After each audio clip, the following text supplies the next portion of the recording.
บายดีจะมาแนะนำเนาะดาวน์โหลดแอปเนาะตัวนี้เนาะแอปชิมหลีเนาะ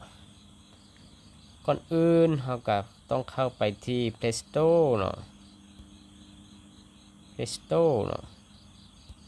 ปึ๊บเข้าไปในแอป Play Store ก็ไปค้นหาเนาะพิมพ์คำว่าชิปหลีเนาะมันออกแบบนี้เนาะชิปหลีเนาะปึ๊บเดี๋ยวมันจะเป็นแอปแบบนี้เนาะก็ปึ๊บใส่เนาะถ้าผู้ที่ยังบ่ได้ดาวน์โหลดเนาะทางนี้จะออกคันว่าติดตั้งเนาะก็ไปติดตั้งใส่เนาะกรณีเราดาวน์โหลดได้มาเราก็ไปเปิดเนาะหรือว่าเราไปเปิดในหน้าแอปก็ได้เนาะเป็นแบบนี้เนาะแอปตัวนี้เนาะที่มีมาเพจอยู่นี่เนาะเราก็ติ๊กใส่จะออกมาแบบนี้เนาะจะมีโฆษณาเนาะจะมีคลิปวิดีโอสั้นๆเนาะคือ TikTok เนาะหลังจากนั้นเราก็ไปที่รูปคนเนาะวิจัยเบื้องหัวเนาะนี่ก็ไปติ๊กใส่บึ๊บที่ใส่เนาะก็ออกมาเนาะเราจะสมัครด้วยอีเมลบอหรือว่าเราจะสมัครด้วย Google เนาะ Google เนาะ Google นี่หมายความว่าก็สมัครด้วยอีเมลคือกันนั่นแหละเนาะเราก็มีอันใดเนาะกรณีเรามีGoogle ส่วนใหญ่จะไปที่ Google หลายกลัวเนาะเราก็ติ๊กใส่ Google แบบนี้เนาะมันจะออกมาแบบนี้เนาะคือรหัสของข้าพเจ้าเนาะอีเมลเนาะจะมีได้2ตัวเนาะจะไปเลือกเอาอีเมลตัวใดตัวหนึ่งหรือว่าให้จะไปเลือกอีเมลตัวใช้บัญชีอื่นนี่เนาะก็ได้เนาะหรือว่าเขามีอีเมลแล้วเขาก็สามารถใช้อีเมลเขาลงทะเบียนเข้าไปเลยเนาะแต่ว่าข้าพเจ้าลงทะเบียนแล้วขั้นตอนนี้จะจะไม่แนะนำตื้มเนาะเขาจะลงง่ายๆเลยกรณีเขามีอีเมลเนาะเขาก็ติ๊กใส่อีเมลตัวใดตัวหนึ่งเนาะมันก็จะมีขั้นตอนคือเนาะจะไปลงตรงนี้สิเนาะมิสเตอร์สมจิตนี่เนาะปึ๊บนี่ใส่เนาะเดี๋ยวมันก็คำว่าลงชื่อเข้าใช้งานในแอปชิปหลีนี่เนาะเขาก็ไปติ๊กใส่ปึ๊บจะดำเนินการต่อปึ๊บจะดำเนินการต่อเนี่ยเดี๋ยวมันก็เข้ามาแบบนี้เนาะหลังจากนั้นเขาก็ไปพิมพ์เบอร์โทรศัพท์เขาใส่เนาะ20เนาะ9927006นี่ใส่เนาะคือเบอร์เนาะกับปึ๊บลงไปเนาะเบอร์เรานี่มันลงทะเบียนแล้วจะบ่สามารถลงทะเบียนไม่ได้เนาะเวลาเราลงทะเบียนไปแล้วมันจะออกมี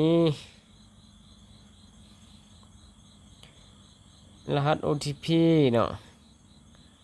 มาเนาะก็ต้องไปเอารหัส OTP มาใส่เนาะกรณีเราลงทะเบียนไปเนาะเอาทดลองตัวนี้ไปใส่เนาะ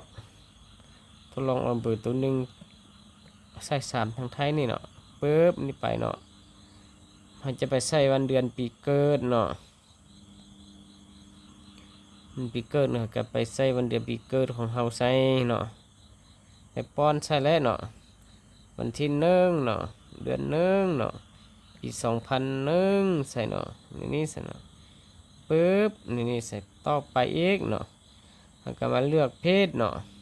ว่าเขาจะเป็นผู้ชายบ่เนาะหรือเป็นผู้หญิงหรือบ่หรือว่าเป็นกระเทยเนาะหรือว่าเป็นทอมเนาะก็ติดใส่เนาะคือข้าพเจ้านี่เป็นผู้ชายก็เต็กใส่ผู้ชายเนาะก็ต่อไปอีกนั่นเป็นแบบนี้เนาะก็สำเร็จเนาะแล้วเขาก็ติดใช้คำว่าว้าวฮับมันเธอนี่เนาะ3,000 is นี่เนาะป ปึ๊บนี่ดิเนาะเบิ่งดิอุ้ยเนาะ3,000 เหรียญ3,000บ่แม่นเหรียญเนาะ3,0003,000คอยเนาะแล้วเราจะไปเบิ่งที่นี่เนาะเราจะไปหารายได้จังได๋เนาะหารายได้แม่นเราเข้าไปใส่ตู้นี้เนาะปึ๊บแบบนี้เนาะ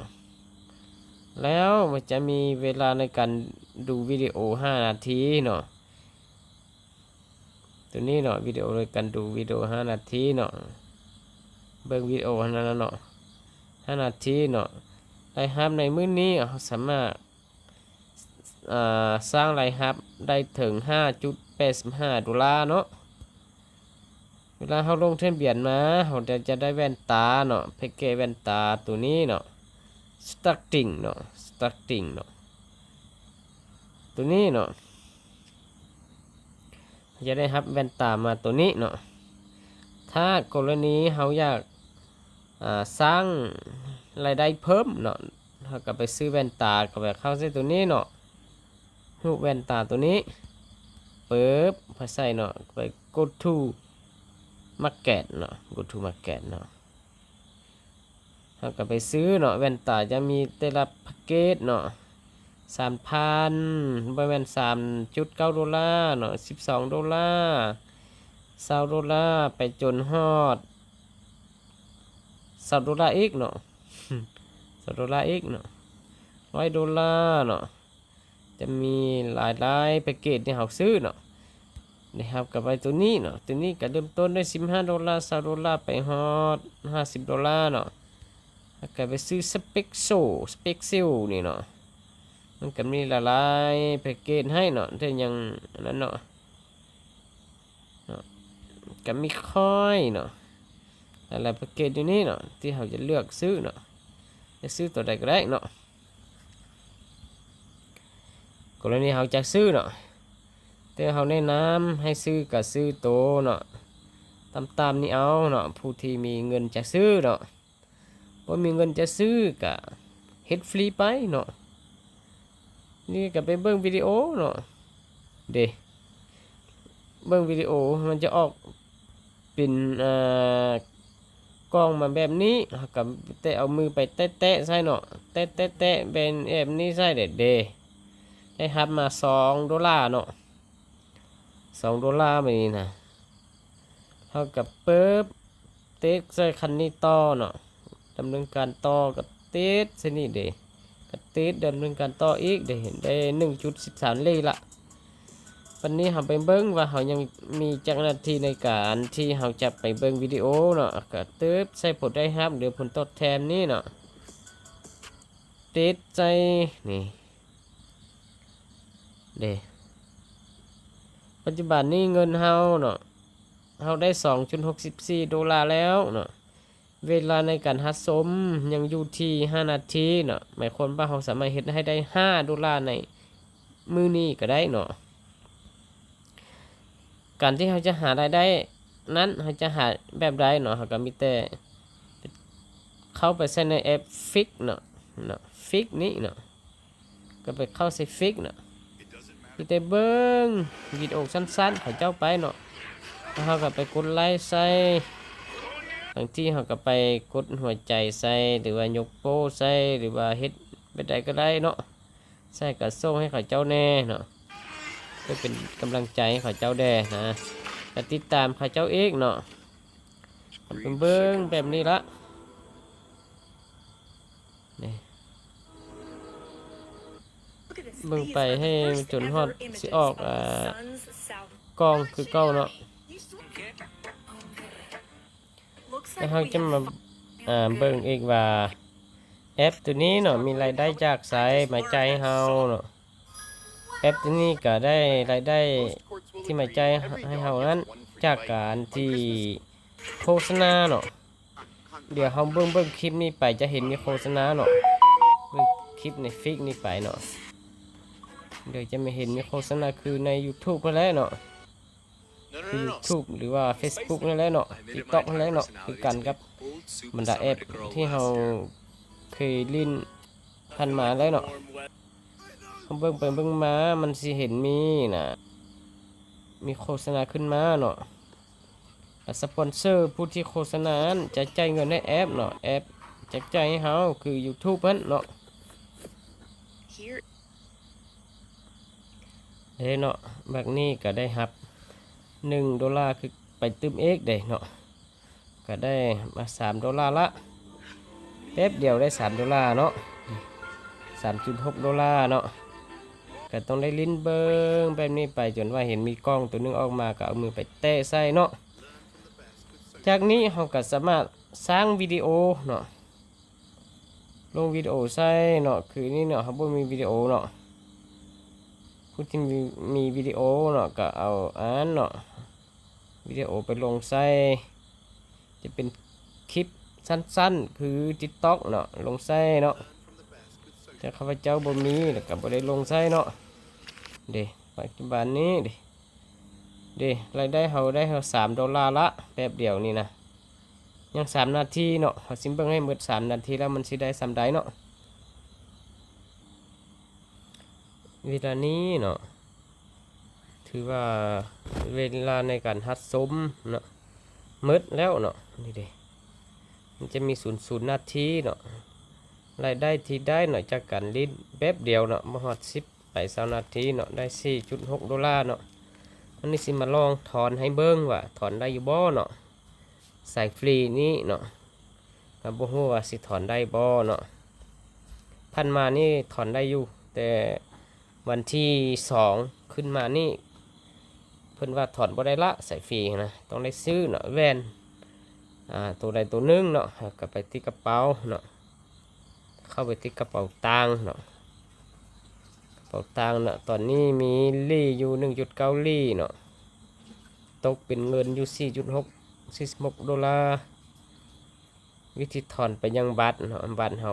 บ่มีเนาะบัตรบ่มีบัตรก็ไปที่ลี่เนาะนี่โอนเนาะโอนเข้าไปหากระเป๋าภายนอกเนาะกระเป๋านี้จะมี2กระเป๋าเนาะคือกระเป๋าภายในคือกระเป๋าภายในเนาะกระเป๋าภายในเนาะและกระเป๋าภายนอกเนาะเขาต้องได้โอนจากกระเป๋าภายในนี้ไปกระเป๋าภายนอกเนาะก็เข้าไปที่ลีเนาะโอนเนาะสร้างกระเป๋าใหม่นำเข้ากระเป๋าตังค์มันไม่ทำงานคุณต้องมีกระเป๋าตังค์ภายนอกสร้างหรือนำเข้าเอาสร้างกระเป๋าตังค์ใหม่เลยวันนี้นะที่สร้างขึ้นแล้วเนาะก็โอนเข้าไปกระเป๋าตังค์ภายนอกเนาะ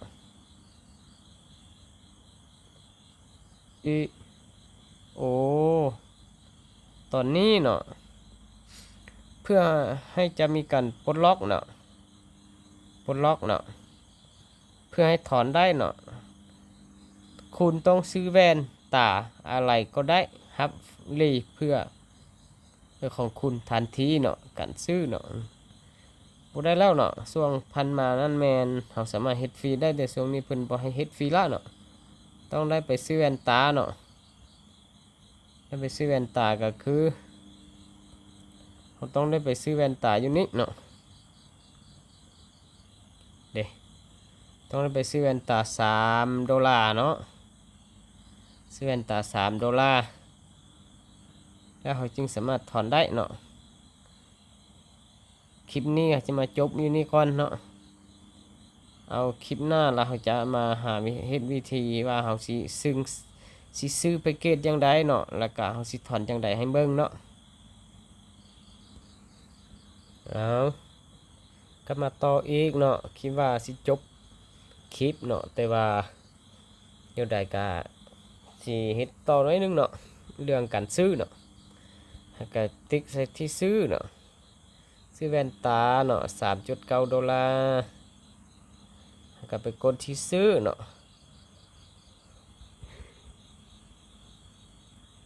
การที่เราจะซื้อนั้นมีหลายช่องทางเนาะเวลาเราซื้อเนาะ$3.9นี้ เฮาจะได้รับค่าคอมมิชชั่น 2% เนาะของ $3.9 จำนวนที่เราซื้อทั้งหมดแม่น $3.14 เนาะการซื้อนั้นเราจะซื้อด้วยกระเป๋า Binance เนาะ Play One หรือว่า Binance Play Two เนาะหรือเราจะซื้อด้วย USDT เนาะหรือว่า Google Play เนาะก็ขึ้นกับเฮามีเนาะ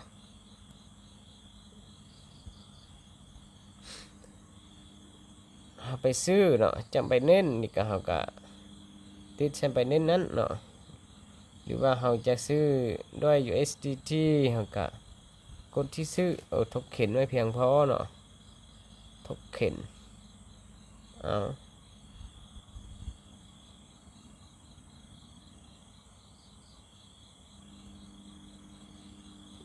Binance Place เนาะไปกดที่ซื้อเนาะ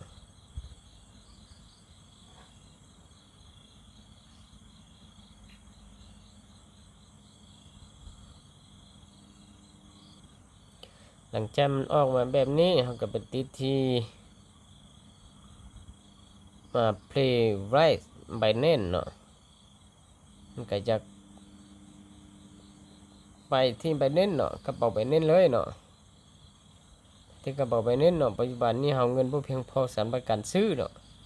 3.14 ดอลลาร์เนาะ USDT เนาะแต่ใน Binance เฮามีแต่ 1.4 เนาะ USDT มันเฮาบ่สามารถซื้อได้เนาะหลังจากนั้นคันว่าเฮาบ่นั้นเฮาก็ต้องไปซื้อด้วย Mastercard หรือว่าบัตร Visa ก็ได้เนาะแต่ว่าเฮาบ่มีเงินเพียงพอละที่จะไปซื้อหั่นนะได้เนาะแว่นตา 3.9